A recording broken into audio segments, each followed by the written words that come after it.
નમસ્કાર. Atomic habits આ પુસ્તક વિશે તો ઘણું સાંભળ્યું હશે. આજે આપણે એના મુખ્ય વિચારોને સમજીશું.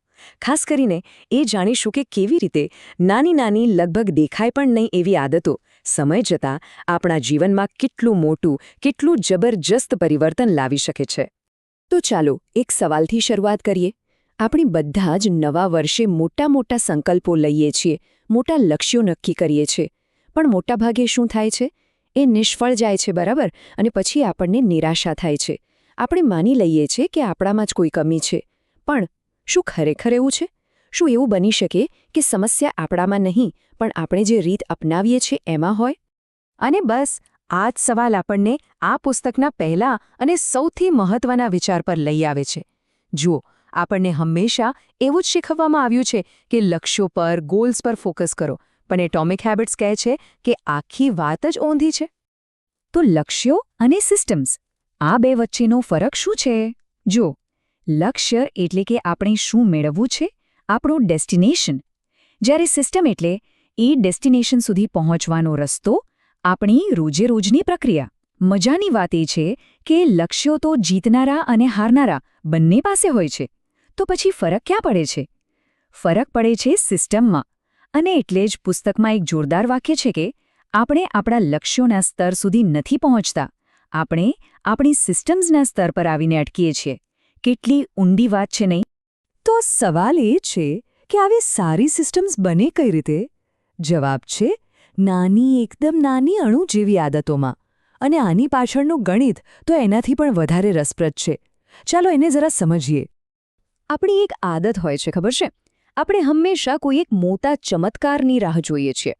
એક દિવસ બધું બદલાઈ જશે. પણ હકીકત એ છે કે અસલી પ્રગતિ, સાચો બદલાવ એ રોજ થતા નાના નાના સુધારાઓથી આવે છે. એટલા નાના કે કદાચ કોઈનું ધ્યાન પણ ન જાય. પણ સમય જતાં આ નાના નાના ટીપા ભેગા થઈને એક વિશાળ સમુદ્ર બનાવે છે. અને આ ગણિતનું પરિણામ જુઓ, 37 ગણું. આનો મતલબ શું? જો આપણે રોજ ફક્ત 1% વધુ સારા બનીએ તો એક વર્ષના અંતે આપણે જ્યાં હતા ત્યાંથી 37 ગણા વધુ સારા હોઈશું. આ તો જાણે પર્સનલ ગ્રોથનું કમ્પાઉન્ડિંગ ઇન્ટરેસ્ટ છે. શરૂઆતમાં નાના લાગતા ફેરફાર સમય જતાં કેટલા મોટા બની જાય છે. જેમ્સ ક્લિયર આ વાતને કેટલી સુંદર રીતે સમજાવે છે કે દરેક મોટી વસ્તુની શરૂઆત નાની જ હોય છે. કોઈપણ આદતનું બીજ શું છે? બસ એક નાનકડો નિર્ણય.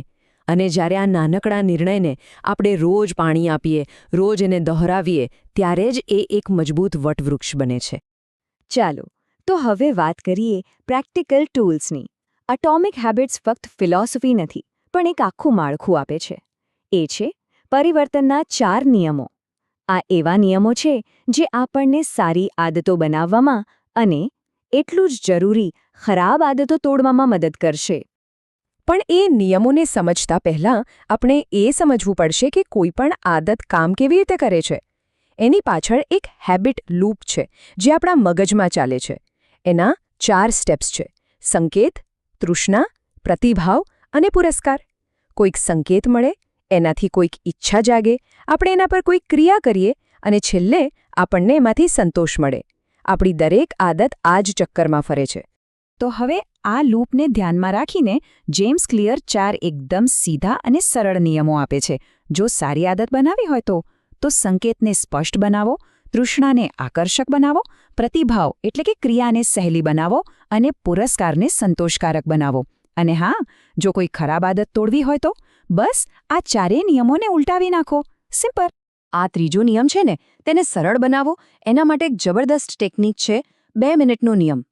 આ નિયમ કહે છે કે કોઈપણ નવી આદતની શરૂઆત 2 મિનિટથી વધારે લાંબી ન હોવી જોઈએ. જેમ કે રોજ 1 કલાક વાંચવું છે, એવો મોટો ગોલ નહીં, પણ રોજ માત્ર 1 પાનું વાંચીશ એવો નાનો ગોલ. રોજ જીમ જઈશ નહીં, પણ રોજ જીમના કપડાં પહેરી લઈશ. આઈડિયા એ છે કે શરૂઆત કરવામાં કોઈ આળસ જ ના આવે. ઓકે, હવે એક એવા કોન્સેપ્ટની વાત કરીએ જે કદાચ આપણી ઈચ્છાશક્તિ કે મોટિવેશન કરતાં પણ વધારે પાવરફુલ છે. અને એ છે આપણું વાતાવરણ. આપણી આસપાસનું પર્યાવરણ એક અદૃશ્ય હાથની જેમ આપણા વર્તનને કંટ્રોલ કરે છે.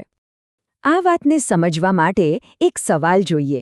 એવું કેમ છે કે અમુક દેશોમાં અંગદાનનો દર લગભગ 100% જેટલો છે, જ્યારે બીજા દેશોમાં 5%થી પણ ઓછો? શું ત્યાંના લોકો વધારે દયાળુ છે? ના, જવાબ કંઈક બીજો જ છે, અને એ જાણીને તમને નવાઈ લાગશે. આ ચાર્ટ પર નજર નાખો. ડેનમાર્ક અને સ્વીડન બંને દેશો એકબીજાની બાજુમાં છે. સંસ્કૃતિ પણ લગભગ સરખી છે.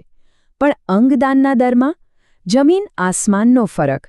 ડેનમાર્કમાં ફક્ત 4% અને સ્વીડનમાં 86%. આવું કેમ? અને આ રહ્યો જવાબ. આખો ખેલ હતો ફક્ત એક ચેકબોક્સનો. જે દેશોમાં ઓછો દર હતો ત્યાંના ફોર્મમાં અંગદાન કરવા માટે હા પર ટિક કરવાનું હતું, એટલે કે ઓપ્ટ-ઇન. અને જ્યાં દર ઊંચો હતો ત્યાં અંગદાન ન કરવા માટે ટિક કરવાનું હતું, એટલે કે ઓપ્ટ-આઉટ. મોટાભાગના લોકોએ કંઈક કર્યું જ નહીં, જે ડિફોલ્ટ હતું એ જ રહેવા દીધું. આ બતાવે છે કે પર્યાવરણની એક નાનકડી ડિઝાઇન આપણા કેટલા મોટા નિર્ણયોને બદલી શકે છે.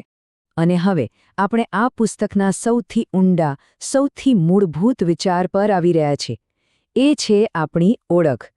કાયમી બદલાવ લાવવાની આ જ સાચી ચાવી છે. કોઈપણ બદલાવને આપણે 3 સ્તરે જોઈ શકીએ, જાણે કે ડુંગળીના પડ હોય. સૌથી બહારનું પડ છે પરિણામો. આપણને શું મળે છે? એની અંદરનું પડ છે પ્રક્રિયા. આપણે શું કરીએ છીએ?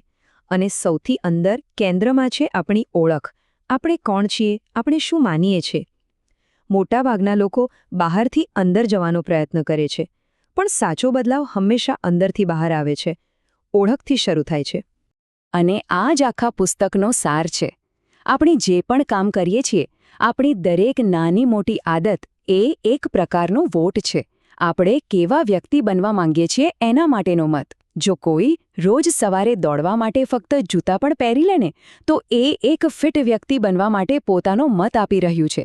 દરેક ક્રિયા એક પુરાવો છે.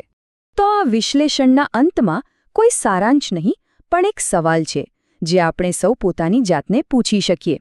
આજે આપણે એવી કઈ એક નાનકડી, ફક્ત 2 મિનિટની આદત શરૂ કરી શકીએ, જે આપણે જે વ્યક્તિ બનવા માંગીએ છીએ એના માટે એક મત સમાન હોય. કારણ કે યાદ રાખજો, દરેક મોટી સફરની શરૂઆત એક નાના પગલાંથી જ થાય છે.